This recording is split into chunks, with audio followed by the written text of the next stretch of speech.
Board 5 Land Use Housing and Zoning Committee. I'm Nancy Gosho. I'm the chair of the committee, and I'm joined with Julie Chu, who is our vice chair. And then we have committee members online and around the table. So let's start with Murnal. Introduce yourself, please. Murnal Vikram, Zul Zolkowitz, David Sigden, Lev Kimyagaro, Kiran Patel, Seth Borden, Michael Greeley. And do we have anyone online yet? No one online yet. Okay, when they, well, maybe we can introduce. Okay, so any items voted on at this meeting tonight will be voted on by the full board on Thursday, September 10th at our full board meeting.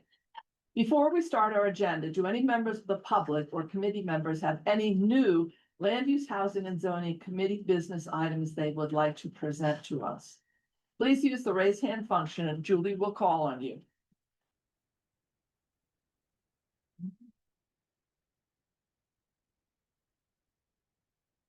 Okay, no hands have been raised, so the meeting will run in this order. After each presentation, committee members will ask questions, then we'll take questions and comments from the public. While there's no time limit on comments, we ask that you speak succinctly and avoid repetition of a prior speaker. Please use the raise hand function. Julie will call on you. After the public questions and comments, we will go into our business session where only committee members and board members can participate in the discussion. There's no further input from the public unless recognized by me, the chair. Board members will be promoted to panelists for the business section.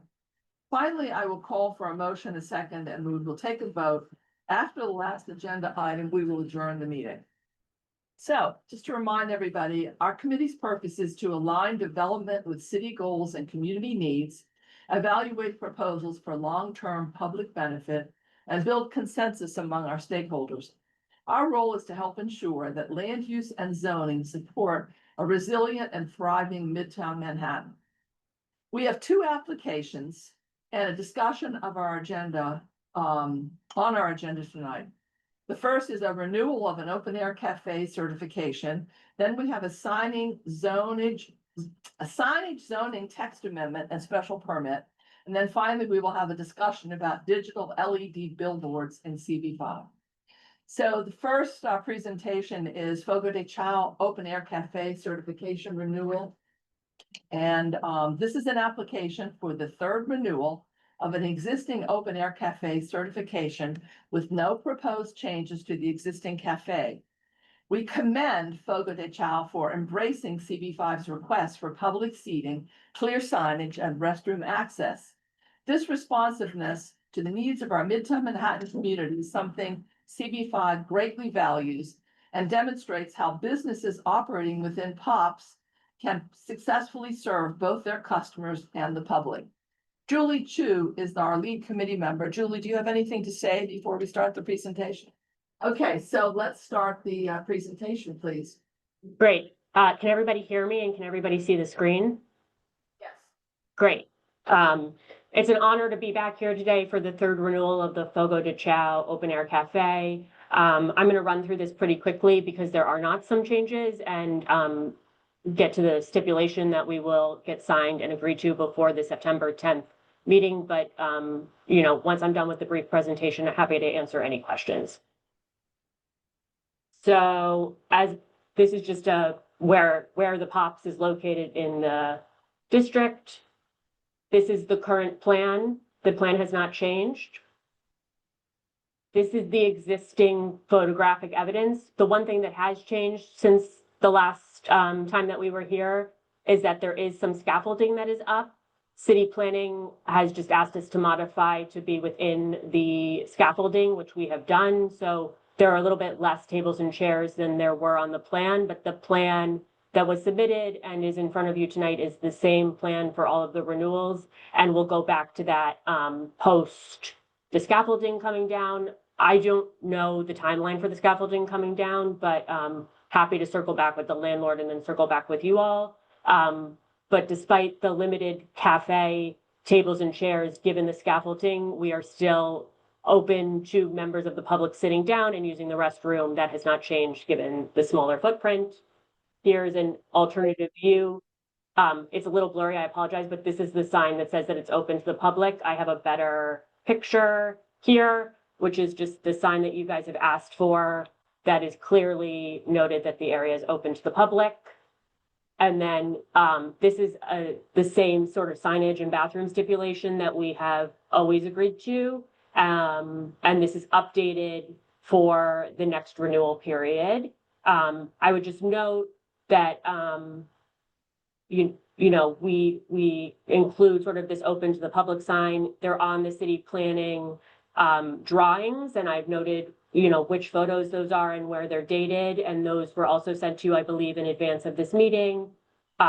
Any member of the public that would like to access the restroom is allowed to access the restroom upon request, and we will comply with these for the 3-year term. And just anecdotally for folks, I did ask how many folks had asked to use the restroom over the last 3-year period, and it's about a dozen. So, we're thinking about maybe putting something about the restroom usage on the sign, to get people sort of more acclimated to doing that. But I know that you guys have the bathroom task force, and that's something that CB5 is extremely committed to. So I just wanted to get you guys that information, for this meeting. But I'll take any questions now and happy to go back to any of the pictures or anything like that. Okay, well, I just want to say we're thrilled. And we want to commend you for your participation and agreement to comply with our request. We're very, very happy with this, and we're excited that you're in Manhattan CB5. So anyone have any questions for this? Yeah, go ahead, Julie. I think updating the sign and saying that there is a bathroom access would be amazing, and we would love to have a picture of that. Just for our reference to show other restaurants. Great. Would you maybe, would you be open to having the stipulation have 2 parts? One, which is the actual plaque that's located here saying this area is open to the public and the restroom is available for use. And then just having the other signs have the areas open to the public, just for clarity. I could update the stipulation so that there would be 2 different types of text, and then we would take a photo and send it to the community board. Would that work?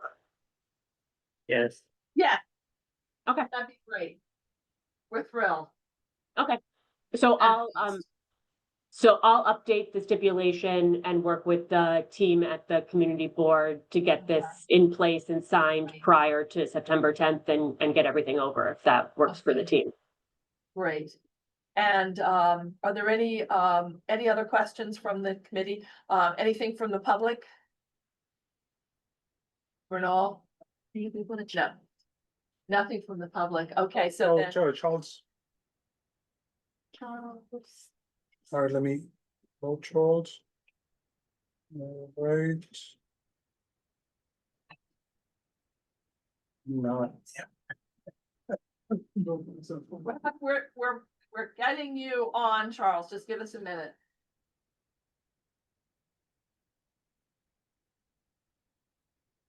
Okay, Charles. You can talk now.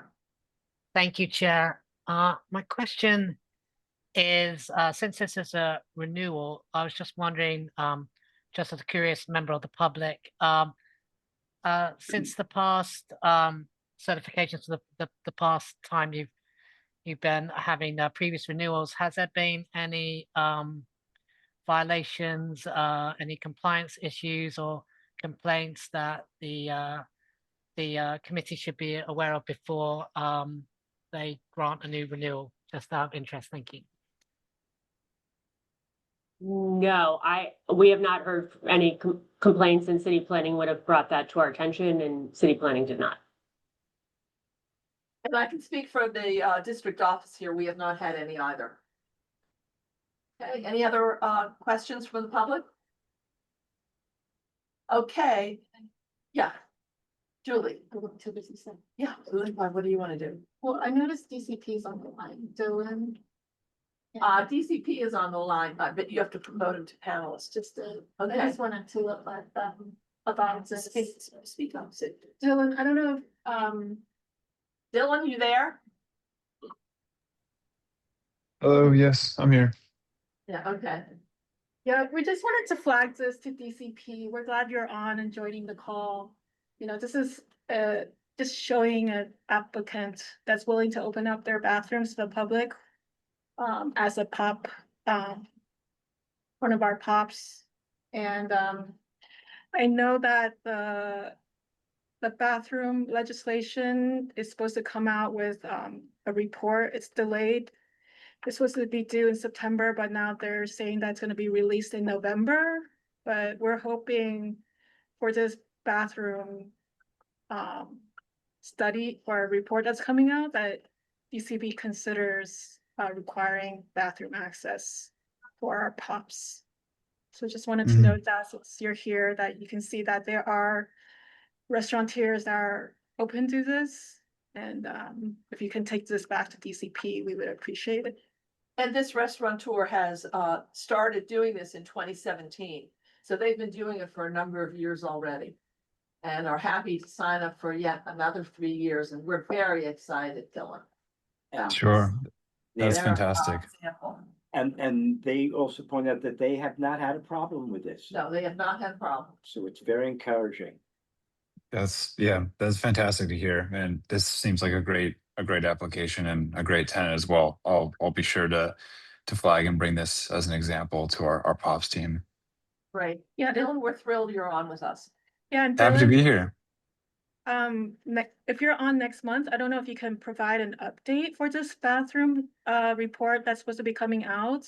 It's the 3TP legislation that was passed where the city is supposed to provide 1,000 bathrooms by 2035.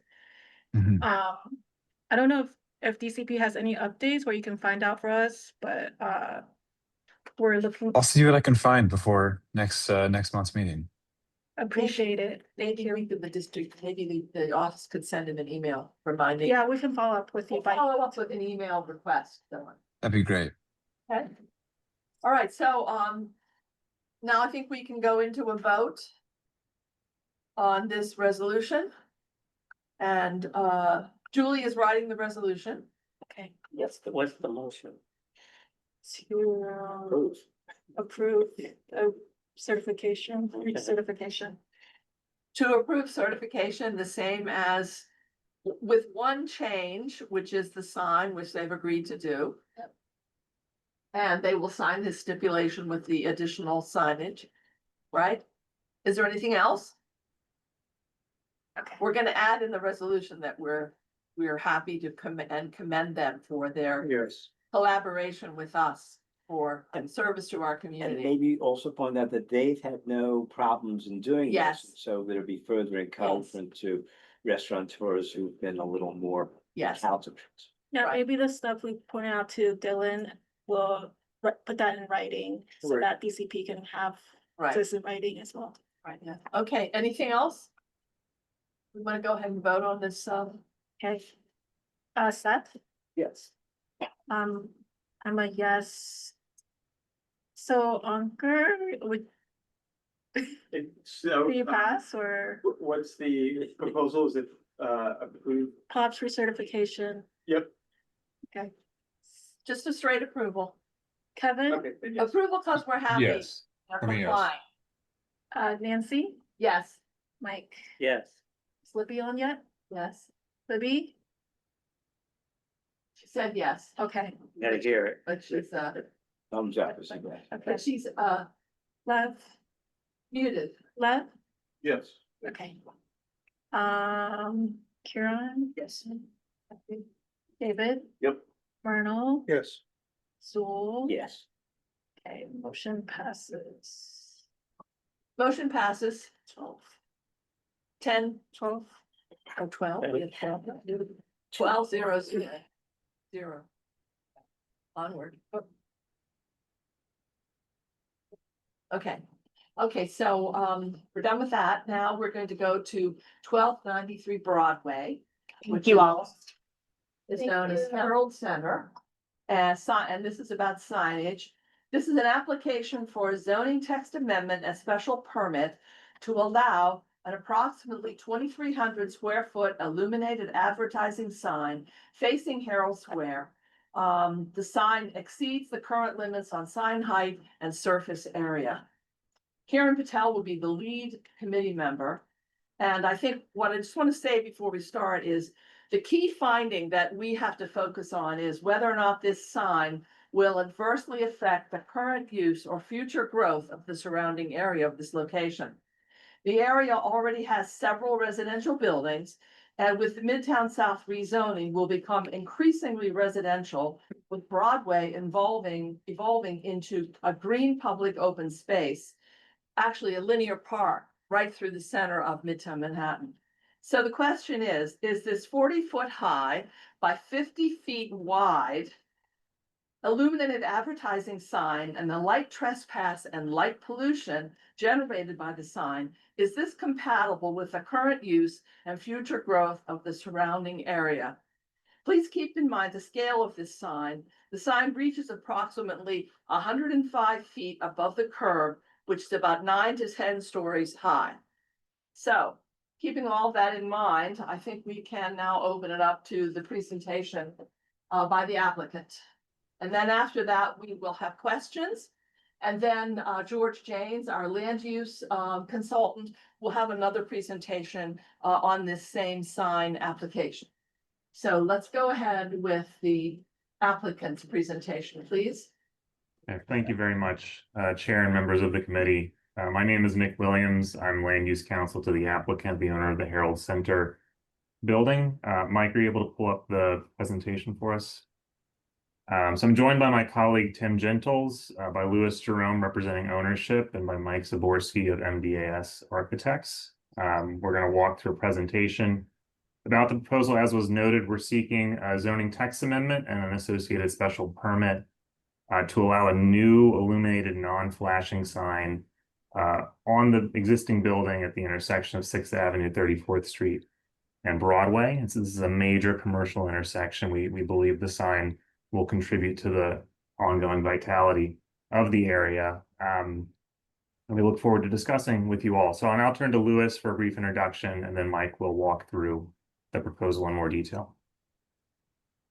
Thank you, Nick, and Nancy and Julie and Karen and all community board members.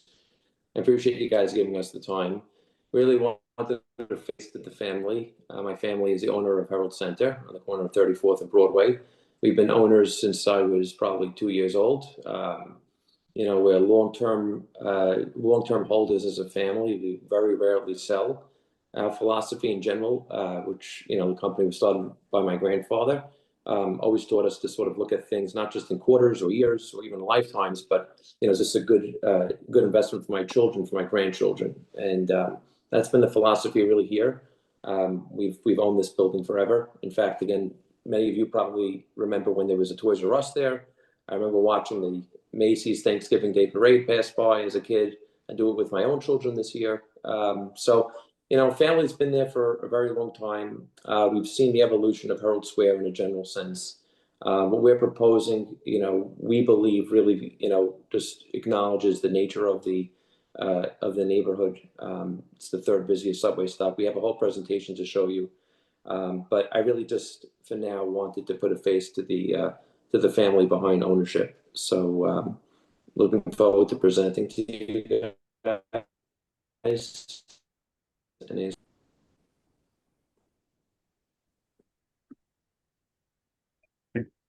Louis, I think we lost you for a moment there, but Mike, take it away. Did you not hear me?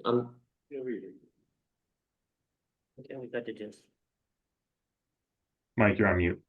I'm sorry, did nobody hear me on the last one? It was just right at the end. It broke up a little bit right at the end. Yeah. I was just saying that I'm looking forward to presenting to everybody and to answering any questions, and happy to run through it with that team, the presentation. That's great. Thanks, Louis. So what we've got here is just as the overall map of where Herald Center is located within the heart of Midtown Special District here. You can see it where Penn Center Subdistrict is essentially a block away. And the also, Penn Station connects underground below 34th Street and pops up right around Herald Center as well. This is the existing conditions on the building right now. As it sits today, this is the largest H&M in North America that's located here. It's really a flagship location for it, and obviously it's the kind of cornerstone of 34th Street and 6th Avenue, which is major retail district within New York. A little bit of history just to kind of talk through the site here. This is 1902, what this corner looked like with the elevated subway line that ran up 6th Avenue and 34th Street that's kind of running left and right on the page here. It was Saks' first store in New York, and then eventually went up to 5th Avenue. Some additional photographs of the history of the site throughout, but really just showing the vibrancy of the neighborhood and really that it was the center of kind of commerce and within New York throughout the history of the building here. In 1967, Corvette's department store took over and did a major renovation of the building facade here. You can see department stores really were internally focused at the time. Really became really again major place of commerce moving through. There's some additional photographs of what that streetscape was like and what it felt, this view looking up at the bottom here, looking up to the north, the building on the corner here, and you can really see as Broadway cuts across. And then in 1982, there's an additional renovation that happened to the outside of it, which again became more of a, rather than just one Corvette's overall, it became more of a what we would call kind of an internal mall within New York here, and really start to have the exterior kind of presentation of signage and things displaying on the outside what was happening on the inside of the building here as well. And then this is where it sits today as a building overall. Again, this is H&M's largest store, and you can see this is the view at night right now as the building sits here. Very vibrant overall facade and illumination that's coming from the building, and you can see just the overall kind of traffic and the amount of people that come through here. We've got a slide that's coming up, but just there's 600,000 commuters that come through the Penn Station and pop up in this area here, as well as further block away just to the east is Empire State Building as well, that has 4 million visitors a year. And you can see with this red dashed line here coming down 33rd Street is that underground connection that really does tie Herald Center in over to Penn Station in the way that people use it, as well as the majority of the commerce that's occurring along 34th Street here as well.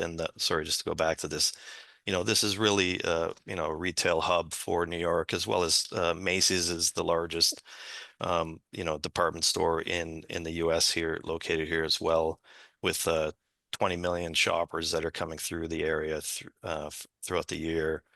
And as Lewis had mentioned, there's more people coming through here than all 3 New York City airports combined, with the 600,000 people coming from Madison's through the Penn Station. And here you can see another view of just how the relationship of the intersection of the 2 major subway lines and the overlap of the location of Empire State Building over to the east as well. And we've got a few photos here of just the existing conditions and where that proposed sign would occur on the facade. Looking at it from the north up here in this second photograph on the upper right, as well as a little bit further up from the north and a little bit closer up to the building, and looking toward the west here on the bottom right-hand side here down 34th Street. The proposed sign would be located 60 feet above the street line, which is there's 3 stories worth of H&M storefront that get up to the white portion of the facade right now. And it would be 40 feet tall, and just over 58 feet wide, which is that total area of the pink zone here. Across the street here, you can also see the major signage that's occurring on what we call the Macy's sign here, just on the north side of 34th Street as well. This is again the view looking to the west. And again, you can kind of see the major signage that's occurring within the district here at the tops of the buildings on the south end of the park as well, and how this corner really is a major hub for the retail center here. Here's some additional photographs of again the building looking toward the west and that intersection of 34th Street. And you can see the scale of the overall sign that's being proposed here is just 2,333 feet that we're proposing here, whereas the Macy's sign on the other side here is almost double that size of just over 4,000 square feet in total. You can see that view of it on the upper left-hand image itself. And then these are some additional existing photographs of just the nature of 34th Street as just within that same block, looking up and down the street here, and the presence of signage and commerce that really is, again, just to reinforce, it really is a major retail hub for the city of New York. And then this is what the building here during the day would look like with that sign located on here. Again, the bottom of the sign here is about 60 feet above the ground, just at the top end of that retail piece there.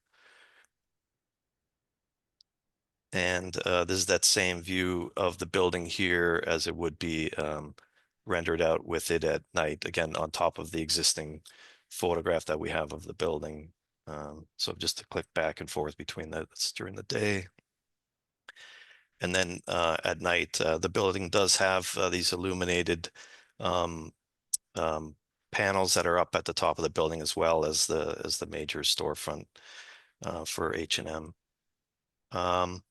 Then here's an axonometric of the area here that we were just wanted to put in here, kind of a bird's eye view of the overall site with 6th Avenue running through, and then obviously Broadway cutting through, which have the pedestrian zones that have been carved out here in the green, and the widened sidewalk out in front of the building as well. And here's an overall site map with the west is at the top of the page here, just showing the location of the proposed sign, which would be facing toward the north and toward the east. This just shows the overall makeup of the few blocks around the area, and again, with the Macy's sign that's just across the street there on the north side of 34th Street.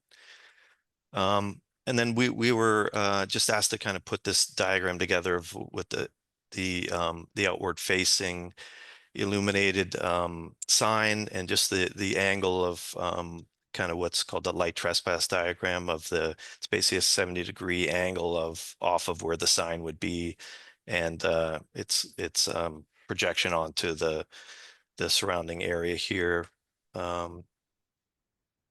And here's a diagram of the overall sign on the building, so you can see where that's kind of 60-foot height to the underside, and then we're just showing in here in the pink here where the sign would occur. It's 40 feet in height, and then these 3 dimensions here at the bottom, they calculate up to just over 58 linear feet along the bottom edge, and it goes the 3 facets kind of coming around the side of the building there due to the Broadway geometry. And just to finish with you know, that kind of rendered view of the overall building with that proposed sign on there. And I'll hand it back over to I think Timothy was gonna. Yes, hi everyone. Thank you for having us. My name's Tim Gentles. I'm Land Use Counsel along with Nick for the applicant. Okay, so to facilitate the sign, the applicant is requesting two land use actions, a text amendment and a special permit. The text amendment is to the Special Midtown District regulations and would create a new section 8115 in the zoning resolution that would allow by special permit modification of sign regulations on zoning lots or portions of zoning lots that meet the following criteria. The zoning lot or zoning lot portion must be within a C6 district, and the zoning lot or zoning lot portion must have frontage along Broadway, Avenue of the Americas, and West 34th Street. These criteria mean that Herald Center is the only site in the entire city at which this special permit may be utilized. The special permit created by this text amendment would also not allow a flashing sign. A flashing sign is a zoning classification that means that under current DOB policy, the sign will display static images for a minimum of 15 seconds with at least a 6-second transition between different images. So the special permit will not allow Times Square style moving image signs. The applicant is also seeking a special permit created under this new section to modify maximum height and maximum surface area regulations and to permit an advertising sign. As discussed earlier by Mike, the special permit would allow an advertising sign to be located at the Chelmsford corner of Herald Center with a width of 58.3 feet, a height of 40 feet, and a maximum total surface area of 2,333 square feet that will be located between 60 and 105 feet above curb level, which exceed the as-of-right surface area and height allowances. Can you go to the next slide, please, Mike? In order to approve the special permit, the City Planning Commission must make a finding that the proposed modifications to the sign regulations will not be incompatible with or adversely affect the essential character, use, or future growth of the surrounding area. And additionally, the Commission may prescribe appropriate conditions and safeguards to minimize the adverse effects on the character of the surrounding area. Next slide. All right, and thank you very much, everyone. Would like to open it up now to questions. Yeah, thanks, Tim. And just to speak briefly to the findings, you know, as Mike expressed, we do feel that this is a very commercial, very illuminated area, and the sign we're proposing fits well and will contribute to the ongoing vitality of the neighborhood. Yes, we're happy to answer any questions you have. Okay, thank you very much for your presentation. Let's start with questions from the committee. Zool. Yeah, can you talk to us a little bit more about the content, as I understand it now? So this is not a flashing sign, but an illuminated sign. So these are gonna be still images that are gonna change every 15 seconds. They're not going to be short videos. That's correct. Under current DOB interpretation, a non-flashing sign is one in which the images are static, they appear, and then they fade in and out between images. Anything quicker than 15 seconds or quicker than a 6-second fade is a flashing sign. That would not be permitted here. I just would like to say that the regulations that they are referring to were written before LED digital billboards were invented or hanging on buildings. So we need to keep in mind that this language is historic and not really current. That is true. I'm sorry, but the standard that DOB has applied on this relates entirely to LED signs. George, you have your hand up? I do. Do you want me to go now or do you want to wait for the committee? Let's wait for the committee. Okay. Okay, so Mernal. I just have a clarification about the Macy's sign. Is that sign still up? That sign has been taken down. They've received DOB permits, which are publicly viewable for new illuminated advertising signs. The existing signs were advertising signs, not accessory signs. So zoning makes a distinction between signs that are about something that's happening on the zoning lot versus something that's happening off of the zoning lot. That building not owned by Macy's, never was, but it had the Macy's sign there. It was illuminated. And so they've been allowed to replace the existing illuminated sign with new non-flashing illuminated advertising signs. That, as Mike said, are about twice the size of what we're proposing here. Okay, and then just one more question. Is there a plan to dim the light, the lights at night? I believe in Times Square, the new signage is brighter during the day than it is at night. Yeah, that's true. I mean, with LED signage, the brightness of the sign will depend a lot on the colors on the sign, on ambient light conditions. And so the amount of energy pumping into the sign, creating that brightness, will be higher during the day than it will be at night, because you don't want to have a sign that's too bright to look at. The desire here is not to create something that overwhelms the context, but fits into the context. And so at night, it will be dimmer than it would be during the day. Thank you. Ankur. Thank you. You mentioned that the Macy's sign directly across the street, well, it's down now, it's permitted to come back up, is a static illuminated LED sign of the type that you're proposing here. Are there others in the neighborhood that you're aware of or nearby? No, and there are not. Within zoning does allow for accessory signage below a certain height. So one of the things we're asking for permission to do here is to put the sign higher up on the building. We're really trying to fill a gap in the facade where there was a historic elevator core that's no longer there. Zoning does allow for illuminated accessory signage at a lower level, closer to where people are walking around. So people do use these LED signs. Sometimes you see them on the facade, sometimes set back within a building. But the use of this type of technology is very prevalent in the area. You're allowed to have signage up to 40 feet. That's right. As Under current zoning, yeah. So my question is, why does it need to be 100 feet? When, I don't know, I mean, you'll get a pain in your neck looking up 100 feet when you're on the sidewalk. But let's go ahead, Kieran. Hey, Mike, Tim, Nick and Louis, thanks for the presentation. Yeah, my concern also was just with the height, so I really wanted to ask, what do you see, what is the benefit to you to raising that sign? And what do you perceive as a public benefit to putting that sign?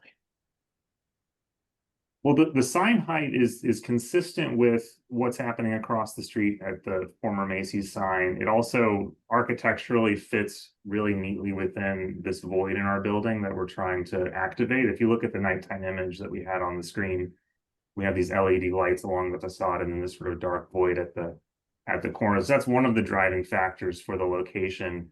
But we are also on this major intersection of 3 wide streets, also on Herald Square, and placing it at that height allows for better visibility that fits into the context. Yes, you can see on the, sorry, can you go back one slide to the neighborhood image? Oh, so Nick, I mean, I'm well familiar. I've lived in the neighborhood for many, I've lived in the neighborhood for many years within a stone's throw of Herald Center.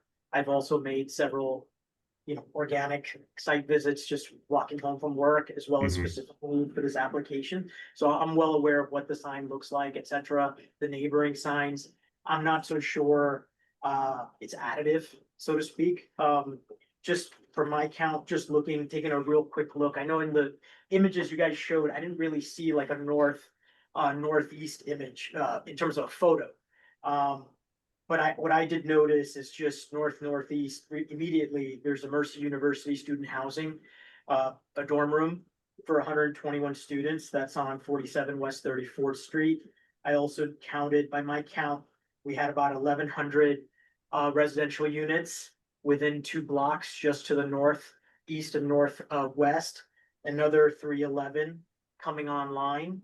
The Monarch Hotel, which is 168 keys, that's on 35th and 6th. Just do a quick, just very near term. So, that's why I asked what you perceived as the public benefit. I do recognize there's the sign across, but I believe that's as of right. So, yeah, just really taking it into consideration, because here at CB5, we do get quite a number of light trespass, objections from the community. So that's really, where our bread is buttered, that we have to look out for our constituents, as well as try to marry what the longer term city goals are. So not only do we get plenty of complaints with respect to light trespass, but with the Midtown South rezoning that's been passed, that's gonna be 10,000 units coming online, out of which 1,500 of them are permanently affordable, dedicated to families. So we all know what light trespass, the health issues linked with it at night. And so there's no doubt that this is a vibrant neighborhood. And it's I would say, a sensory overload already at baseline. So I'm not so sure adding to it benefits the public. And that's why I was asking you what you saw as your benefit, if you wanted to come forward with that, as well as if you perceived any public benefit. I could chime in if that's all right, Nick. Oh, I think Liz, I think that the economic, I mean, there's obviously an economic benefit to having a sign like this. It supports the building on which it sits, provides a revenue stream for ownership, but we do think it is entirely consistent with the historical and current commercial character of this specific intersection. Of course, we recognize there's a residential building across the street that happens to be owned by an affiliate of the applicant here. It's a rental building. And of course, we recognize that MSMX was approved to allow a significant amount of residential on the blocks surrounding, but not immediately adjacent to this intersection. This is, it's a confluence of a lot of uses, but it has the primary character of this specific area, in our view, is commercial, and a sign like this contributes to that sort of commercial vitality of the area. And with respect to light trespass, we did do a study of the trespass that was shown here. I want to point out that diagram reflects the illumination without taking into account any of the existing ambient lighting conditions, including the existing illumination from the building itself that's already there, from other buildings, from street lights, etc. So, while this image looks dramatic, I think the reality we feel will be much less invasive than it may seem. We do, again, the goal is to have something that fits contextually within the existing building and the existing commercial context of this part of the intersection. More, do you have any more, Karen? Mike? To go over the numbers, as of right, the sign should be 1,300 square feet as of the current zoning, correct? As of right, zoning allows up to 2,100 square feet of accessory illuminated signage below a height of 40 feet on the building. Below 40 feet, but this is above 40 feet. It is above 40 feet. One of the actions we're requesting is to allow the sign to be located above existing height allowances. I thought the current zoning is a maximum 500 square feet per frontage. It is. When you add up the frontages on the zoning lot, and zoning breaks it up by corner lot and interior lot portions, it adds up to about 2,100 square feet, of which there's approximately 1,200 square feet of existing accessory signage on the building. Yeah. Anything else? Mike, you have anything else you want to add to that? Because Kieran has another question. Kieran, go to. Okay, Kieran, Hey, and then David. so just, I talked about earlier how we get a lot of light trespass complaints from our constituents. The top three, no specific order of offenders, are 270 Park Avenue, 41 East 21st Street, and 230 West 54th Street. So especially the two latter ones, it's our concern is just, or all three, the higher you go and the greater scale. And so, I'm just, we don't want to go round and round, but I'll just reiterate my concern that the application is at odds with the goals of MSMX rezoning and the general livability of our neighborhoods. So Yeah, despite it. I hear that, and I respect the point. I do think that it is, this is not MSMX. MSMX was related to mid-block sites that are in the surrounding area, but that are not at this location. So I'm not quite sure of the relevance of that. It's several blocks away. So, but I do hear the concern, and you know, there will be a period of, as the sign is installed, the lighting levels are adjusted to make sure that it is contextual and consistent with what is there at this intersection now. So we definitely hear and are sensitive to that concern. So what would those light levels be? Are you committing to any light levels at this point? With this type of sign technology, because the brightness level depends so much on ambient conditions and on other signs, like we don't know what the effect of the sign across the street is going to be, that will need to be sort of shaken out during the installation process. I think it's unfair to us to keep referring to the Macy's sign across the street. It hasn't come before us. We don't know anything about it, and it's not part of this application. So we really can't consider that part of this application. So that's a big problem for us in terms of you attempting to tell us about this application by relying on Macy's sign. So Oh, I was just speaking to the fact that that's going to, that the existence of that sign is going to contribute to our engineer's analysis of what the brightness level should be set at, so that our sign is legible but not overwhelming. and that's your opinion at this point. We have no factual evidence about any of that yet, so. I'm sorry to interrupt, but I want to make the point that the goal here is to make the sign legible but not overwhelming. And the point about the LED technology is that we can't pin a specific output until we're at the point of installing and can see how it fits in. That's just the reason. So this sign is a new revenue stream for this building for ownership, correct? It will be, yes. Yes, because it's advertising, not the location, but advertisements by companies such as Amazon, Pepsi, Coca-Cola, Ulta, and they will be changing every 15 seconds. Am I correct in assuming that?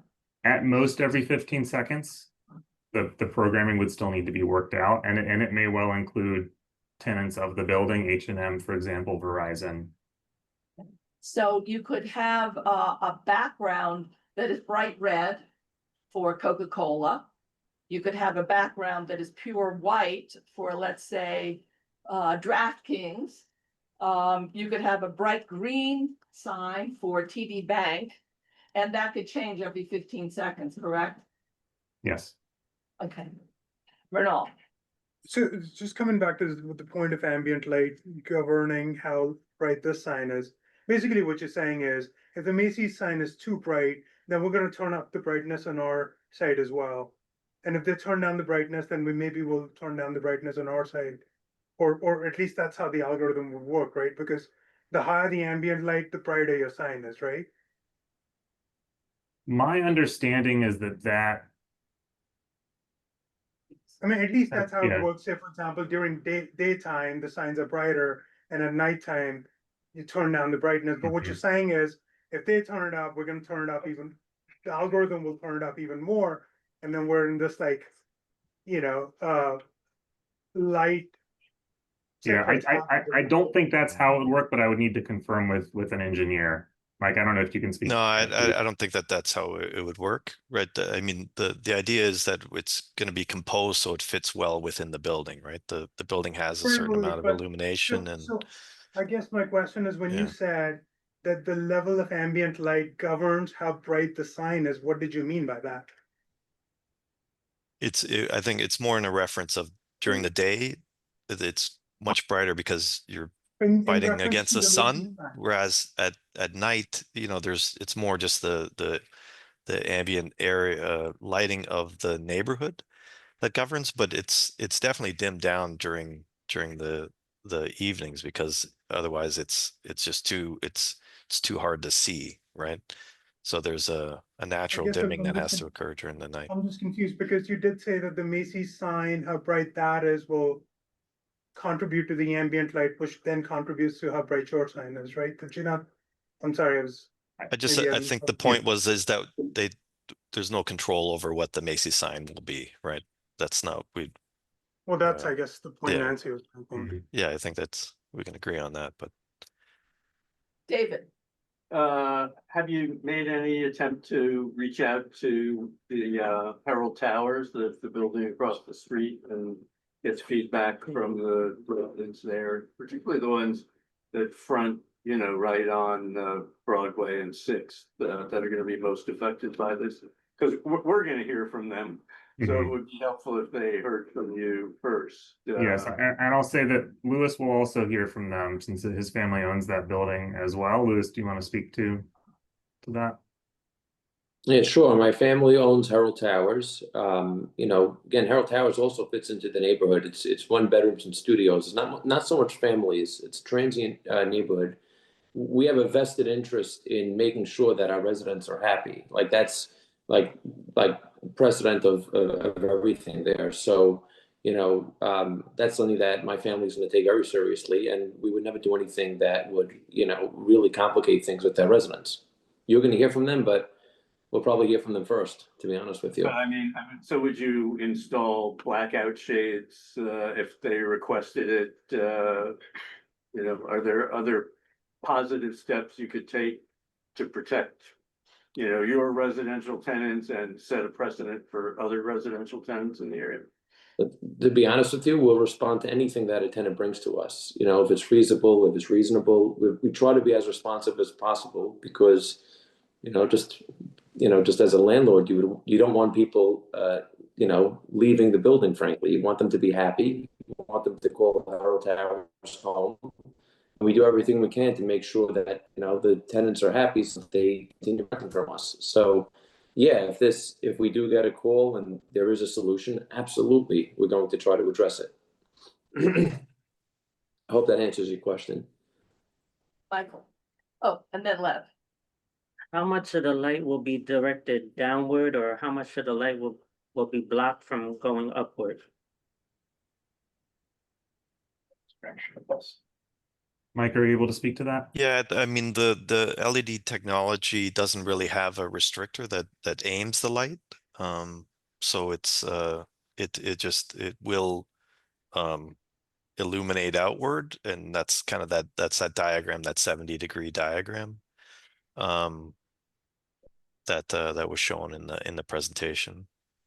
But I don't believe that there's a way to kind of aim it downward, especially with the that's why illuminated signage is kind of excluded outside of kind of these kind of lighting design standards for night lighting, right? Lev. Yeah, quite quick question. You just, you know, I'm new to this group. Was this ask was presented before committee in the past? This is the first time. So if it's the first time, why? You own this for so long. Why now? Not 5 years ago or 10 years ago. I'm just saying. Yeah, I would say this. Maybe it's not relevant to this, but Yeah, no, I think this is something that's been in the works for some number of years. Lewis has been speaking with city planning for a number of years, and we've worked with city planning over the last year and a half or so to put together this application. We have had some initial conversations with members of Community Ward 5 in the past as we were moving through the process and getting ready to move into the formal ULURP process, which is what we're in now. Yeah. Libby, you have your hand up. You're muted. Okay, so a lot of my questions, a lot of the other members of the committee have asked, but I was wondering, given the building design where you have sort of those white lighting that you like, it's projecting outward. It's not an LED sign, but just on that facade inside the H&M, it looks like that is light coming out that contributes to ambient light. Would you consider not illuminating that part of the facade? That the architectural illumination has been there for a number of years, but it's certainly a question that we can take back and consider. Libby, any more questions? I guess I am wondering if I had the same questions about the downward projection, but then I also have questions about whether there have been any studies about the influence of light on different types of plants and park features in that space in general, but directing the light downward for general wildlife purposes and human purposes is something else I had a question about, but it seems like we don't have an answer to. No, I don't believe we have an answer to that. at Well, this like a time. solution. I will note that the greenery in Herald Plaza is performing as well as it is with the existing ambient light conditions. And again, our intention is not to overwhelm the area with significant new illumination. Karen, Hey, just following up on the point that Michael made and Libby talked about in terms of, and you responded that you can't really point the LED down, it just goes out. Doesn't sound like you have, but have you considered the Light South bill, intro 0998-2026 that's in the city council right now? It's sponsored by Manhattan Borough President Brad Holman Siegel, who's who of the electeds of CB5, Councilmember Carl Wilson, Gail Brewer, Herbie Epstein, as well as Queensborough President Dominic Richards, Brooklyn Borough President Antonio Reynoso. Have you guys looked into that? It's really it's around prohibiting nighttime illumination and such. So given the answers that have been given so far, it doesn't sound like you've considered it, but I didn't want to assume that, so I thought I'd ask. No, it's something we're aware of and we'll certainly consider it. But thank you for flagging that. Sewell, you have a question? Comment. Okay, any more questions? George is. Yeah, George, if we're done with the questions, then we'll, James is our land use consultant, and he has some questions for you now. Great. Comment. Great, thank you, Nancy. Okay, so just a couple of, there were great questions. The committee asked most of my questions, but a couple of things I do want to point out. On the first slide, the MX area is identified as M19A, which is not the complete zoning designation. It is M19A/R12, which is an unlimited height residential district. And it is not several blocks away. It starts at 35th Street, which is 1 block to the north of this area. When the planning, so Nick was talking about the planning rationale of this, and he talked about the historic and current commercial area, nature of this area as part of the planning rationale. My question is considering MSMX and the idea of the 10,000 new units, and on top of that, the idea of additional units in conversions, right? Conversions which are allowed all throughout the MSMX, and also with the city of Yes expanding the number of buildings eligible for conversions in this area. Is it, you were talking about historic and current nature. Is the future nature of this area consistent with a advertising sign like this? We think yes. We think that city policy promotes residential use. It also promotes commercial centers, of which this is one. We don't think the two are necessarily incompatible, and people can make choices about where they live. People are converting units in Times Square, and people will make choices to live in the heart of Times Square, which is a much brighter location than this. So the existence of housing is not incompatible with a sort of a high quality, vibrant commercial center. Okay. And speaking of housing, Herald Towers, according to the data that we have from the city, is 690 units, 49 of which were rent stabilized in 2025 for the committee's information. That's really all I have. Nancy, your committee asked all of my other questions. Okay, great. So, Azul, you have a question? Comment. Okay, let's wait. Are there any questions or comments from the public? We're gonna open up now to the public. Charles, Okay, Charles. Can you unmute him? I did. Oh, Thank did. you. Go ahead. Thank you, Chair. I have a quick comment and question for the applicant. My comment is, I basically think this signage does nothing for members of the community like myself, who's a constituent of this district. Hopefully, the committee could deny it. I don't know.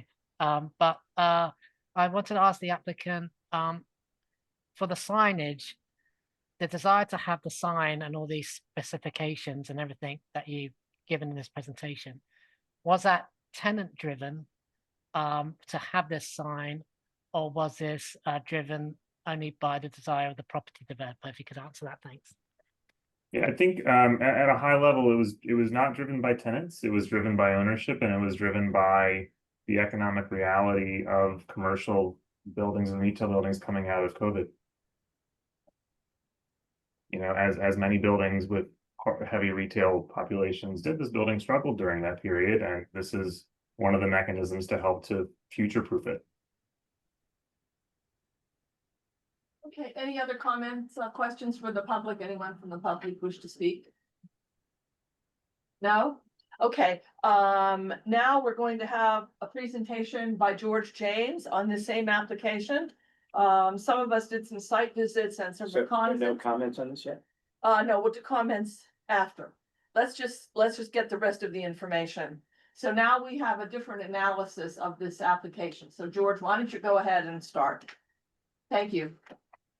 Okay, great. All right, so my office was asked to show from where the proposed advertising sign will be visible. And as we went through a lot of this already. So the advertising signs are generally not permitted in the district at all. And also the sign is higher and larger than what would normally be permitted. And this is a graphic that was created by the Department of City Planning, which I think is excellent. Because it really shows you what they can do versus what the special permit would allow them to do. As of right, they can go 40 feet above curb level. Surface area, as of right, 893 square feet. It's a little smaller than what was said, but I think that's the sum, right? So there's some left on the table. And they are allowed for accessory signs. The idea is that these are signs designed to advertise what's in the building. The special permit would allow for advertising signs. So something that's not in the building, it allows for a bigger area and also it to be much higher than what would be normally permitted. Again, below 40 feet would be permitted, and this would allow for something up to 105 feet. 105 feet above curb level. Okay, the application would create this new special permit that would allow the CPC, the City Planning Commission, to permit a large illuminated advertising signs in this area. And the findings are, as Nancy had said earlier, will not be incompatible or adversely affect the essential character, use, or future growth of the surrounding area. So these were photos that were taken from the proposed sign location. Any building that's visible here will be something that will be a building that sees the sign, direct visibility. And so again, as we were asked to say, well, where are you going to be able to see the sign from? And so we'd use this tool called a visual viewshed analysis, which is very quickly we build a 3D model of the sign that was described in the environmental assessment. We integrate it into the New York City's 3D LiDAR model. We place observer points on the signs, on each face of the signs. We say that the observer points were given this 140-degree field of view to represent the visibility of the sign. We then use computer tools to essentially assess from where it will be visible from. And in this case, we've limited it to a half a mile or about 10 blocks. But really, distance does matter, and we'll talk about that in a little bit. And so these images illustrate from where the sign will be visible. Okay, and so, in other words, what we're doing is we're replicating what we see in reality in the computer and then see what can be seen. All right, so what we have here is the 3D model of New York City. This is the sign that we've modeled in it, the screen. The yellow buildings are all the buildings where people sleep. That includes residences, hotels, and dormitories. All right, so they're all colored yellow. The mauve colored buildings that are translucent do not exist. They are MSMX potential development sites. And they're all modeled. We don't have a reasonable worst case development scenario for this. They're modeled at 400 feet, which is what city planning had assumed for most of these, but they actually are in unlimited height districts and could be much bigger or smaller. Okay, and so then what we do now, and let me be very clear, this is West 34th Street and Broadway, right? Okay, then what we do is we turn on the sign, and the areas in blue will have visibility. Now we're looking at the sign, and so you don't see very many places with visibility. But some of the buildings you can see some visibility. That's essentially a surface of the building that will have visibility to the sign. And so what we've done is we've identified all of the areas that will have visibility to the sign. We were just talking about Herald Towers over across the street here, which will mostly have visibility to the sign, except for the very tallest portions of it. And then we've gone around, we can zoom out, but this is of, I think, limited usefulness because what's really important are the areas that are closer that will have visibility. Right now we're looking to the east. The sign is on this building here that I'm pointing at, and so it's looking outwards. This is to the northeast. This is Broadway. Again, everything with blue will have visibility to that sign. And we'll do this just because it's cool. We actually rendered a little animation so you could see how it all comes together. There's the sign, and you could see everything that might have, well, that will have visibility to that sign. I'm actually going to skip ahead because I think the most important area will be here, right around there, right? So it's really, the issue is up Broadway and up 6th Avenue and then on 34th Street. And in fact, probably the more useful thing is this map. This map shows us the all of the buildings that have visibility to the sign.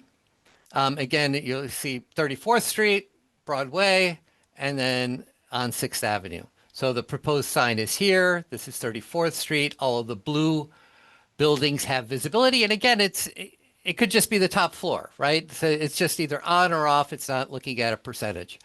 And so it's 89 buildings within a half a mile, 53 buildings within a quarter mile. In terms of where people sleep, just 21 buildings currently within a half a mile, 14 buildings within a quarter mile. As we estimated from city data, it's 1,707 residential units in residential buildings within a quarter mile. That's not including the hotels and dormitories, which are not units. George, a quarter mile is 5 blocks. I'm so sorry. Yes, 5 blocks, 10 blocks. I'm sorry. Half mile is 10 blocks. Yes, I changed it. Mile Yep. people, we're block people, right? Yeah, you're exactly right. I should have changed that to blocks. Right, that's 10 blocks, that's 5 blocks. And so LED signs can be very bright and can be seen from long distances, but importantly, distance does mitigate impacts, right? So buildings nearby are going to be impacted more than buildings that are far away. We picked out this photograph here where you have an LED sign you know, this is a large LED sign that's 5 blocks away or a quarter mile. You could see it clearly, but it's not going to be as imposing as something that's very close. So distance does matter. And so findings. So it will be visible from 89 buildings within 10 blocks, mostly office buildings and commercial buildings, but also residences, hotels, and institutions. Yeah, the 21 buildings where people sleep that have visibility, 15 of those within 5 blocks. And again, the issue with MSMX, you know, that there are additional projects that will have visibility to this that are MSMX projects, and they're not counted in this because they don't exist yet, right? And they're also the idea of these conversions. So there are a lot of these commercial buildings, which are currently commercial, which have been, zoning has been changed to encourage their conversion into residential use. And some of those will have visibility as well. And none of the MX projects are included in the summary data.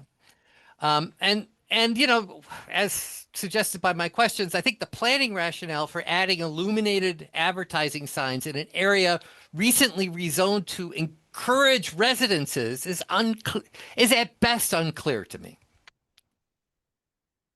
And then finally, the last point I'll have, which is unrelated to this application, but you may wish to know that just last week, the City Planning Commission heard an application for 2 illuminated advertising signs at the Javits Center, one of which is on West 34th Street, right over here. And as a part of that recommendation, this is a state project, and so the CPC just has advisory capacity on this. They don't make the final decision, but their DCP has recommended that the 34th Street sign be removed entirely.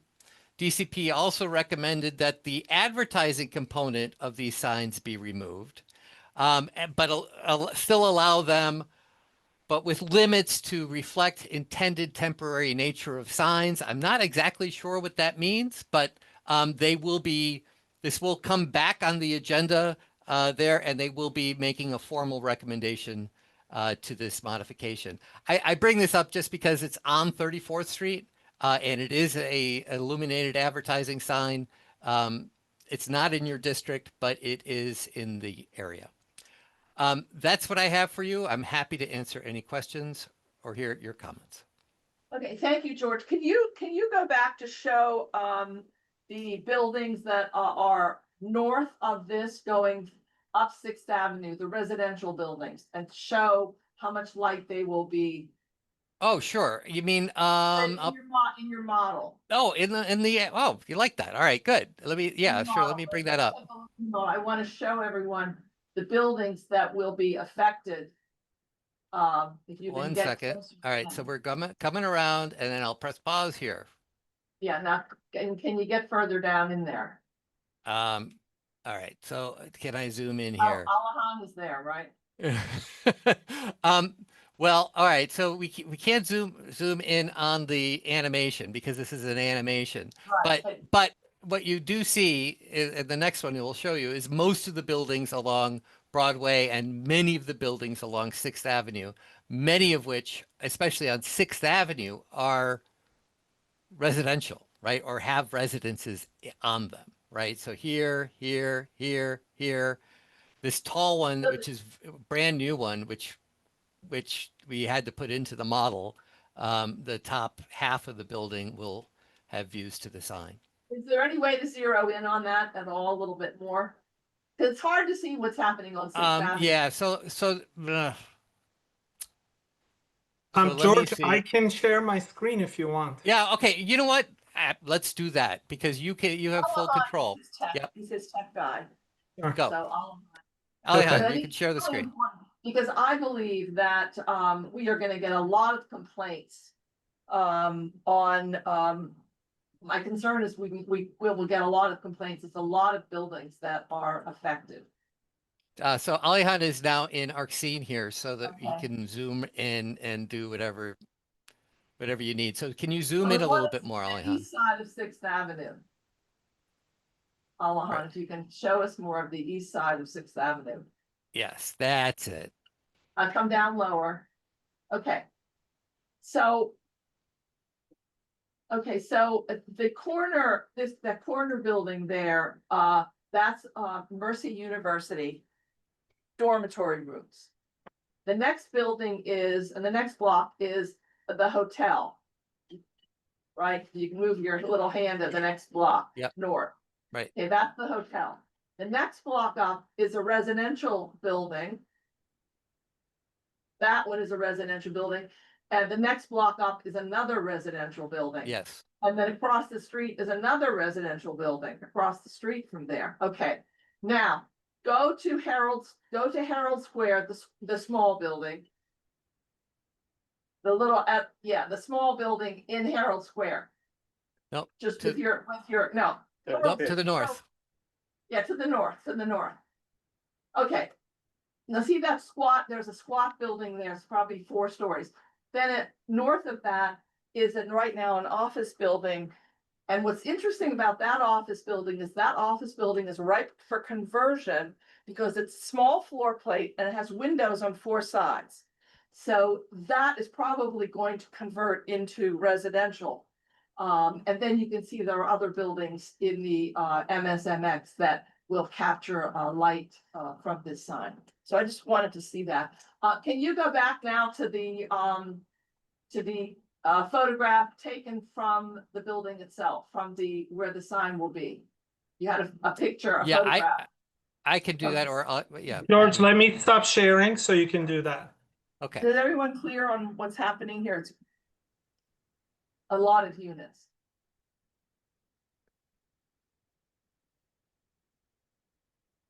Okay, let me go back to the photograph. The office is getting a lot of complaints from constituents and stakeholders about these digital billboards. Okay, so this is a picture of the buildings facing northeast side of 6th Avenue. Mercy University. Next one behind it is the hotel. Next one behind it is residential. And the next one behind that is residential. Yes. And then that tall one is residential Right here. on the other side of the street. Then come down, the other building that I believe is ripe for conversion from office to residential. So that's the area. And then, of course, we have our green space. And we have our view going up Broadway where we want to have a linear park. Now, I believe that we don't want to have advertising billboards around Bryant Park, do we? That would be very disruptive for a green space. I believe we could have the same situation here in Broadway with our proposed greening of Broadway, which is the only green public space running through MSMX with the 4 districts. So George, is there anything else? Those are my questions and comments on your presentation. Right. I have a quick question. Okay, George, you have anything else? So I just No, wanted to end. that's it. That's all I got. And then on this one here on the right, that's Herald Towers. Right here. Okay, Ankur. Quick question. Thank you, George, for putting that thoughtful presentation together.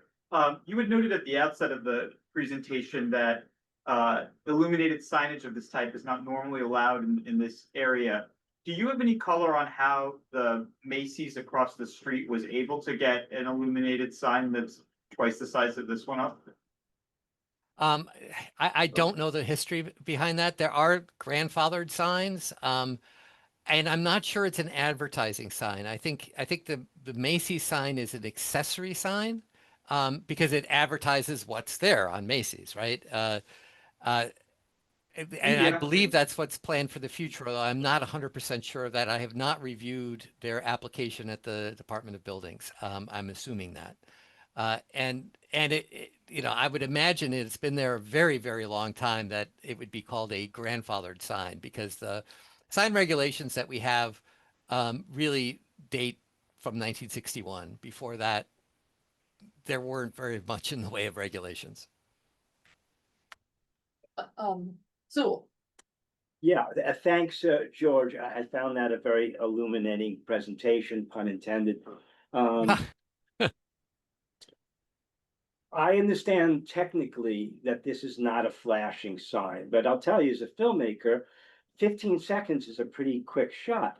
So that's 240 images an hour, and you're saying there's a fade. I wouldn't call that a fade. So it's basically 240 jarring images, one after another, every hour. And I don't know if this is 24/7 forever, but this is really, and we have a lot of information. We're going to hear some more of it tonight about how damaging, light can be during the middle of the night. And we're talking about thousands of people who will be sleeping. So this is very, very highly problematic. This is a comment, not a question. Okay, great. Anyone else have any questions at this point on this presentation? Is there any questions from the public? No questions from the public. Does the applicant want us to make any comments at this point? No, I think it's a very interesting presentation. I think that in the same way that our light trespass diagram only showed the effect of our sign without taking into account other existing conditions, it would be interesting to know, how that would be taken into account into a study like this. We appreciate the committee's consideration of the application. If there are any more questions for us, we're happy to answer them. Okay, great. I just want to give you an opportunity to respond. Okay, so we have no comments or questions from the public. So now we're going to go into our business session. And so what are we going to do? Who would like to start? Karen? Yeah, I mean, I think we've highlighted and George has done an analysis without any angle, just a factual analysis. I think supports some of the hunches that we already had. Number of units that are in the vicinity and only more to come. And we've talked about the health issues. We've talked about complaints. So I mean, I think we can deny the application. Okay, we're gonna deny because it's incompatible. Yeah, we can deny the application. It's because it's, the proposed modifications are not compatible with or adversely affect the use or future growth of the surrounding area. That's what we're stating. Yeah, and even the current general livability. Okay, well, that's not part of the finding. I want to strictly stay with the finding if we could. Character, I don't know, essential character. To me, this is a changing neighborhood. Yeah. And we want housing in Midtown Manhattan, right? And we want a park. And this is, to me, in opposition. This is definitely incompatible. This is going back to my concept of Times Square everywhere. I think there's a place for this type of signage. We already have it on 34th Street and 7th Avenue. It's there, and that's Madison Square Garden, and that's fine. We have it at Times Square. I don't think it's appropriate in other areas. And that's where my position is. Ankur. So completely respect the proposal, and from the comments I heard, I think most in the committee agree. I think I don't necessarily agree it's incompatible with the future residential use or the current land use of the area. There is the sign across the street, and there are all different kinds of parks. And I'm excited to have Broadway become a linear park. Very supportive of that. We see that in transportation as well. I think that's a great plan. And agree that there is illumination around 34th Street, like right here at 7th, which you see. Some of my favorite images after the Knicks won the championship were people like lining up outside that area. It kind of turned it into a de facto park, and the illumination, I think, just kind of added to the sense of the city. I think someone noted that people choose to live in Times Square, even though it's far more illuminated than this area, because they're drawn to the big lights of the city. I think there are people for whom this is enjoyable. The building that's the most affected by this is the one, Herald Tower, directly across the street, and the applicant's family owns it and noted that he would respond to any request for blackout shades. So I think It might not be where I would want, but, I don't think it's incompatible, with this, and given that there's a sign right across the street, it doesn't seem that big of a jump for me, but I totally appreciate that. There is, by the way, there is no sign right across the street. That is There not can true. be a sign right across the We don't, street. we don't know. That's not, I don't think that's a reason for us to approve or I know. deny. It's not relevant to this application, is what I'm saying. Well, right. So It's- I It's the or no, I context have of a the couple, neighbor. I have a couple of, so these are the buildings going north that are residential that are going to have problems. And then let's go to the next, then what's the next slide? Yeah, that one. Can you go to that one? Yeah, that's what I'm trying to do. Unsure.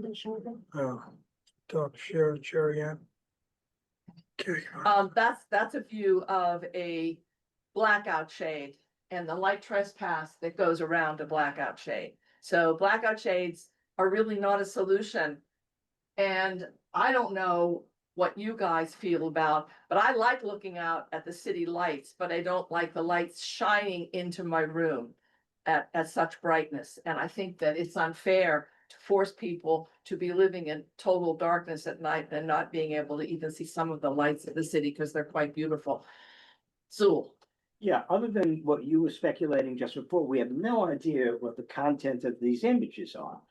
Pepsi Cola, the Knicks high-fiving, great, but are we talking about alcohol advertising? Are we talking about advertising directed to children? How does this affect the visually impaired? How does this affect children? How does this affect wildlife? I mean, it's Times Square everywhere, where exactly as you put it, in an area that we're hoping that will be increasingly residential and that will have that green space that we are in such great need. Well, I think it's important to understand that people that have epilepsy, Exactly. they are definitely affected by triggered. these changing signs, these quick changing signs. So that is an issue. Does anyone else have any comments they want to make? Murnau. I just want to point out something Karen brought up earlier as well. We've been asked to make an accommodation, and in lieu of that accommodation, I don't see a community benefit. So then, like, why, like, what is it? What is in it for the community? I'm struggling with the community benefit aspect of it, period. Okay, so anyone else want to? David. Yeah, I just wanted to, staying, Nancy, with your focus on the finding. But I'd connect it to MSMX. I mean, the community, the electeds, hundreds of millions of dollars of public investment. We haven't even gotten it started yet. And, based on George's analysis, we're going to be shining a flashlight all the way up that thing. And, we haven't even had a chance to see whether that investment gets going or not. So I wouldn't want to do anything that jeopardizes the investment that we've already made and changes that we've already made. And our points of agreement as well. Yep. So Michael. I just want to add that the limitations that the chairman is limited to is just this one corner. Sounds like spot zoning, so I don't know if that's legal. Just to have only one spot in the whole city being able to apply for this one special permit. George, do you want to answer? Can you, that's our land use consultant. Can answer. Okay, so that is a theoretical thing that spot zoning is a thing, but in New York City, as a matter of practice, we do it a lot. And they try to avoid it, but the way that this is written is that I think you're right to say that it's the spirit of spot zoning and you recognize that, but it's not uncommon and it usually is not overturned by courts. Where they go special. Yeah, that's why they call it special.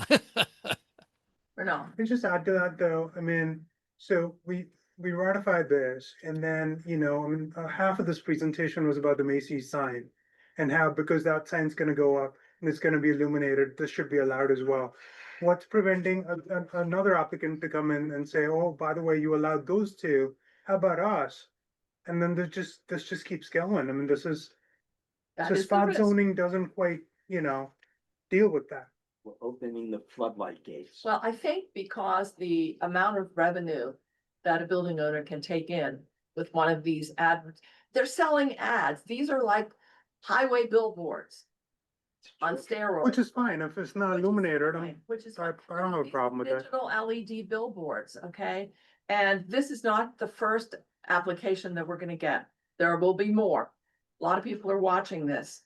I think that, the fact that it's a revenue stream for the building is one thing, and I understand that, but that is not a public benefit. Not a community.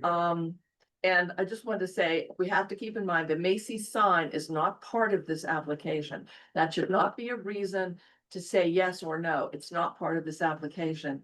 But I do think the sign does not fit contextually. I do think it is not, it's not compatible to the future growth because of MSMX and because of our idea of a park. So are we ready to consider a resolution? Who would like to make a motion? And Karen made the motion, I second it. Okay, so do we need to go over what's in the motion and what are we gonna do? Is this approval with conditions or is this an outright? It's outright denial. Okay. Okay, for the reasons, all the reasons that we've mentioned. Yeah. So then this is an outright denial. Because it's not compatible, because of incompatibility. And so it does not meet the findings. So I guess, any other comments or should we take it to a vote? You ready to vote?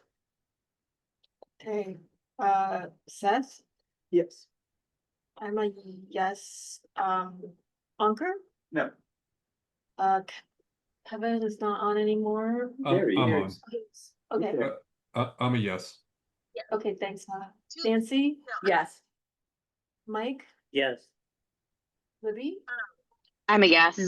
Lev, Yes. Karen, Yes. David. Yeah. Myrtle, Yes. Jewel. Yes. Okay, motion passes. Motion passes. What's the count? 10, 2 virtual, 3 absent. I'm sorry, no, wait, I'm sorry. 11-1-0-0. Okay, 11-1-0-0, denial of the application. Thank you very much, for your presentation. And George, thank you also for your presentation. Yes. Thank you. Okay, so now we're up to our last presentation by Jacob.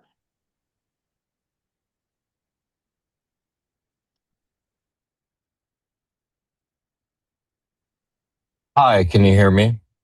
Yes. Awesome, great. I will share my screen. Okay, now this is Jacob Van Winkle, are you president of the West 50s Association? What is your role there? I am treasurer of the West 50s Neighborhood Association. And who is the current president, do you know? David Akalis. Still is David Akalis, former member. And Daily Reville is involved in this organization also, along with Rita Sue Siegel. And Suzanne Jackson. And Suzanne Jackson, who is a preservationist and works on our landmarks committee.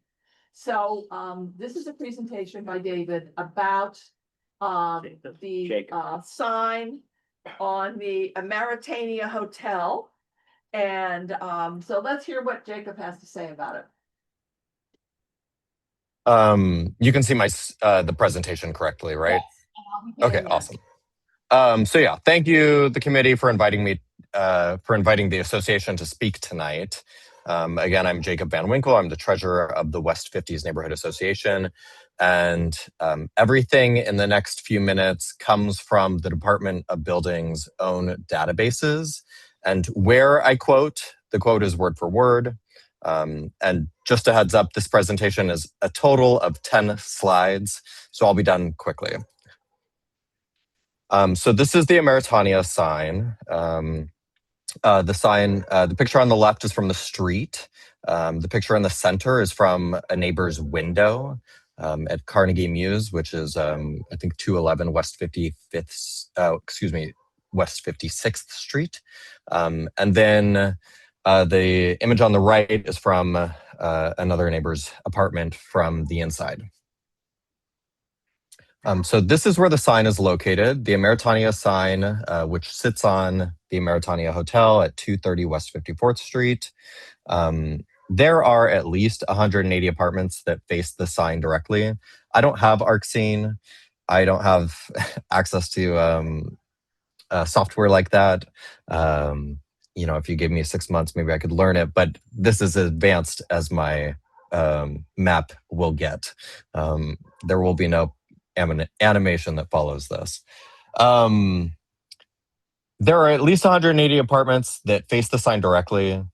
In those buildings, there's 700 units at least. And then there's at least 3 or 4 more buildings that are affected by the sign, which are not included in my count. I think it's worth considering the 700 units because of property value of these homes that are owned when a sign like this is installed. On this map, you can see the Times Square signage zone, which ends at 50th Street. And again, the sign in question is at 54th Street. 9 years ago, in October 2017, the DOB wrote this by hand. They said, remove illegal sign. This was a summons, and they issued violations as immediately hazardous, and the hotel paid $15,000 in penalties. And this image you're looking at is directly from the DOB database, remove illegal sign. 2 years later, the hotel swore under penalty of perjury that the sign was gone. And the DOB accepted that sworn statement the same day without a site visit. The screenshot there, yes. The screenshot there is from the hotel owner's sworn statement. And nobody in the DOB went to look at it. Today, there are 2 violations at on the DOB's website. The sign permit is expired. It expired in 2022. And they bill the hotel every year, but the bill comes back as undeliverable. And then the company that owns the sign isn't registered. It was sold to Blackstone in 2023 for around $4 million. And in the DOB's letter, they say that the registration is not transferable. In May 2024, the DOB's auditors wrote this about the address. They said, no sign light into the residences. And the DOB, to this date, has never inspected the lit sign at night.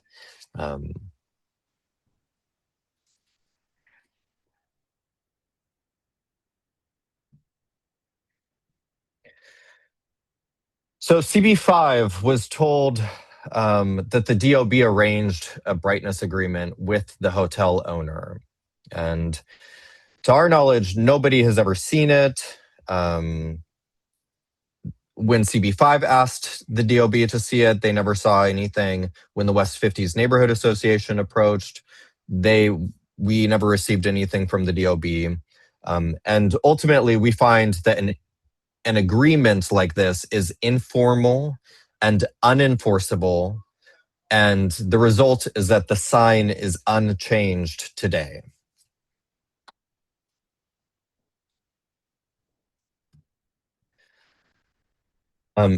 Every inspection in the 9 years that this sign has been up has happened during daylight, when obviously the problems happen at night.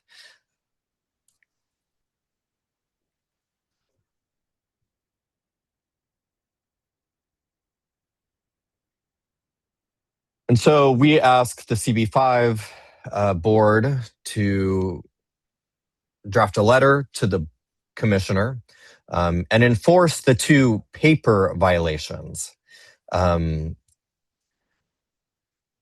Also, we want them to inspect at night. Under the zoning resolution that Assemblymember Rosenthal asked the DOB to apply, and that the DOB's own auditors applied here. We need the commissioner to inspect the sign at night under the proper resolution. So we are asking the CB5 board for a letter to enforce the paper violations, inspect at night, and ask for a timely return. And that is the end of my presentation. So questions from David? Thank you, Jacob. I wasn't clear on what happened between 2017 when there was no permit and 2022 when there was an expired permit. I don't think you talked about whatever the status of the permit was in between those periods. To my knowledge, they did file a permit between 2017 and 2022, but it expired in 2022. So this is just it's a current paper violation that is not being enforced. It's not being enforced by the DOB. So even though it was called illegal in 2017, they went ahead and issued a permit at some point after that. Correct. There's many layers to why and how this is an illegal sign. Yes. Okay. Can you go to the map that you drew? I want to make an observation. Okay, so this is the Times Square sign area where you were allowed to have these signs, these brightly lit signs. And it goes to 50th Street. Now this sign is on 54th Street. The interesting part about this sign is if it was trying to be part of Times Square, it would be facing south. This sign faces north.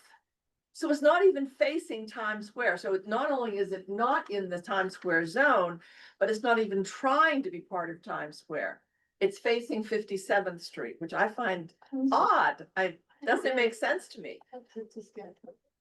I don't know. What happened was, my understanding historically, this was a sign of the Ameritania Hotel. It was a sign for the location. But we don't need signs for locations anymore. We find everything on our phones, right? So they took that sign and they turned it into an advertising sign. And that's basically what happened. And now these residents are struggling with with what they are telling us is the light trespass and light pollution from this advertising sign. Right? So I just want to make sure everybody understood that. Mernal. So is this sign as of right? How do they issue a permit for an illegal sign? It's not as of Does right. that make?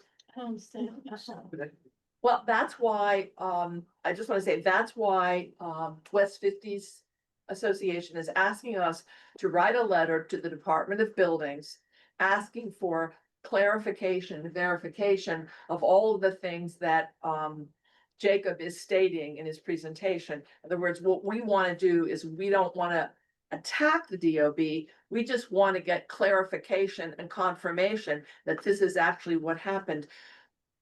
The board office has been unable to get any information out of the DOB. That's why we're writing the letter. And this has been going on for quite a long time. Yeah, just a question for Jacob. Can you tell us the names and titles of any of the people you've tried to contact at DOB and if you've gotten any responses at all? That list would be long.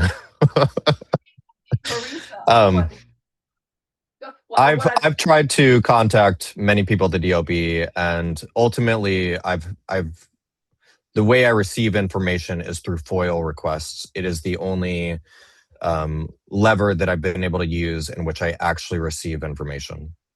So what Marisa has suggested that she would like us to do is to remain neutral at this point, but ask for information so that we can determine what the next steps are. And David is going to work with Marisa to write this letter that will ask them to clarify and confirm all of the points that Jacob is making. That's really what we're thinking about. Ankur.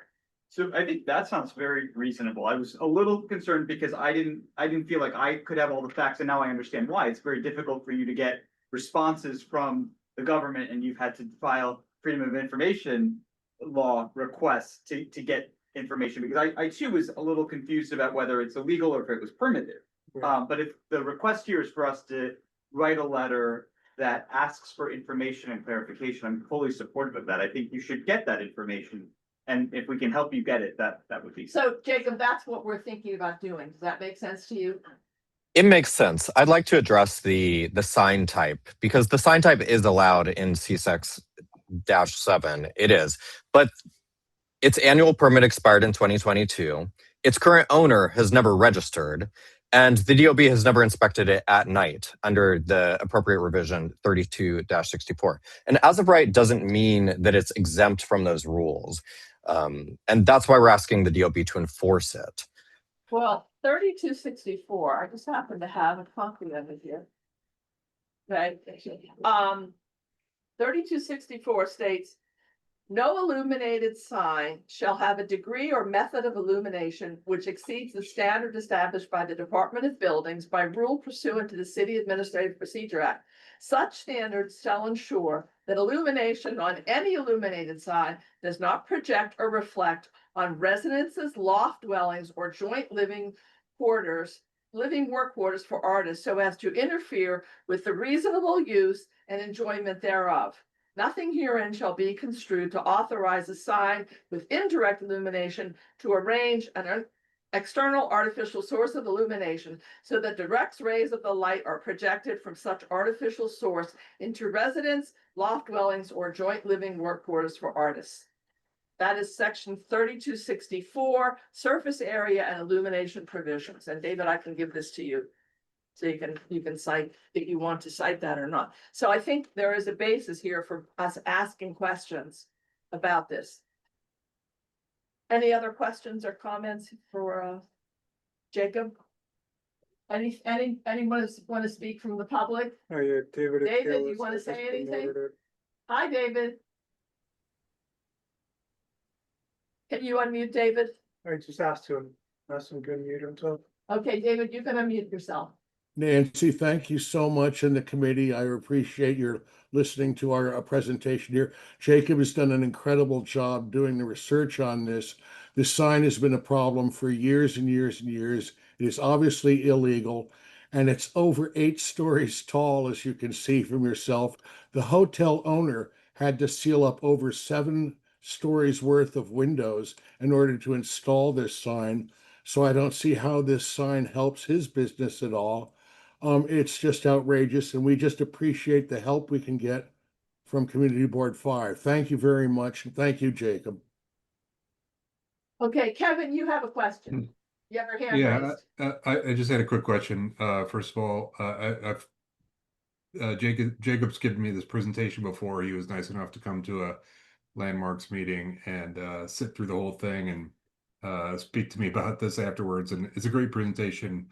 I'm in favor of this. I actually just had a question for somebody who might know about how remediation of illegal signs like this might occur. Like hypothetically, let's say that everything about this sign is 100% illegal. Like, let's just assume for a second that that's the fact pattern that exists. What would be the way to fix that? Like, is there no system or branch of government that we can go to and say, or that, you know, just residents can go to and just to say, this illegal thing is happening, we need it fixed? I'd like to try to answer that. Recently, it came to me through Murnau about a building on 42nd Street that has very bright lights into apartments. And I reached out to our city council member's office, Carl Wilson, and they are speaking with that building owner. So I think it has to come from the DOB. I believe it's an enforcement issue. And maybe not everyone at the DOB understands what they're supposed to enforce. But I think if we write this letter requesting this from DOB, that would be the start, and then we have to go through the process. Does that make sense? Does that answer your question? That's as much as I know right now. Yeah, basically, yeah. That's all. I'd like to comment if I may, but Councilmember Gail Brewer's office and Assemblymember Rosenthal's office have both written letters advocating, having done their own research, that this sign is illegal. And I think it's a fairly simple ask to ask the DOB to enforce the 2 paper violations that are searchable on their website, and to do an inspection at night. So, but we have to have the letter to start out with. Yes. To establish what we know, and then we can send this to the electeds, but we need to really reach out to the DOB and have them give us information, because the board office has been trying to talk to them, and they're getting mixed answers as well, or they are getting gaslit as well, as Jacob is. So they're having the same issue. That's why the board office wants the letter as well. But they want the letter about the facts in the case, because we don't want to decide one way or the other. We have a problem. We have constituents that have a problem. Now we need to get to the bottom of it and find out what's really going on. So I don't know, George, do you have anything that you want to add to this at all as a land use expert? I will say that I found this discussion really interesting. It is an enforcement issue. It is something that DOB can address. Yeah, following up with them and getting them to, aggressively do their job, I think is the right way forward. Okay. All right, so any other questions or comments? Charles? Hello, can you hear me okay? Sure. Yeah, so a quick question for Jacob, just regarding the FOIL process you had with DOB. I was just wondering, from your experience, did they approve many of your requests, or partially approve, or reject, or give you extensions? What was the process like for you? And yeah, sort of if you can shed some light on how that interaction went. Yes, I will happily share that. I find interacting with the DOB FOIL department to be, for the most part, okay. They have withheld a couple pieces of information which I think are relevant. And I have filed an Article 78. I am suing the city pro se right now for 3 pieces of information. I'm not claiming damages. We're not litigating. I'm just suing for information, 3 pieces of them specifically, which is an unbelievable hassle that I, as a constituent, as a neighbor, as an owner of a property that seemingly is like being devalued by these signs, that I have to go out of my way to do this. And I'm happy to do it for my neighbors, but it is an absolute nightmare. For the most part, the DOB has been okay in terms of providing FOIL information. There's been a handful of situations in which they provide too much information that is not useful. Any other, okay, so any other comments or questions from the committee before I think we should pass a resolution statement. No, we're just writing a letter. We're agreeing to a letter. If you're writing a letter that's asking for information, you don't have to have a resolution. Okay. It's only if you want to do the things that they've asked us to do that we would hear. Okay, fine. Well, David's gonna handle that. Okay. With Marissa. That sounds very reasonable. What information? You're gonna send your slideshow, and I guess we want to verify all the facts that you have in your presentation. Understood.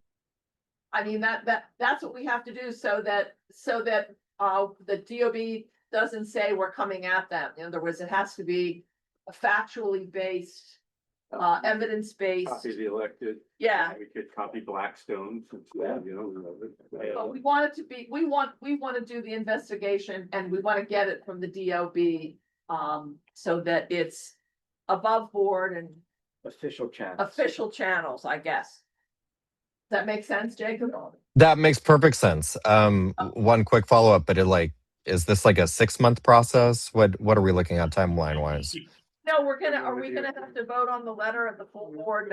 No, David will, within the next couple of days, weeks, Yeah, what? so- When can you give him a deadline? A week, Wow. and you can reach out to him too. Yeah, I mean, David you'll have to Sigmund will talk reach to out to Brad you. and show him the letter. Yeah. We have to talk to our chair, Brad Sherborne, I'm We have sure to he'll talk about support the it. next committee. And you, of course, are working with Marisa as well, right? Jacob? And Yes. Isabel.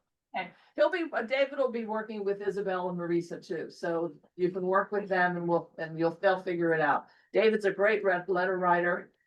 And, we'll have the part of the buildings, And all your neighbors will be CC'd on the letter. yes.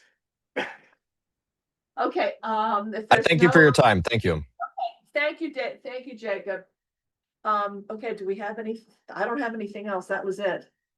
Good meeting. We can adjourn. All right. Thank you. Good night. All right, thank you. Well, Oh, well, I'll turn it off. what happened to, what was the subway bonus? Like, did that get? Did not get certified.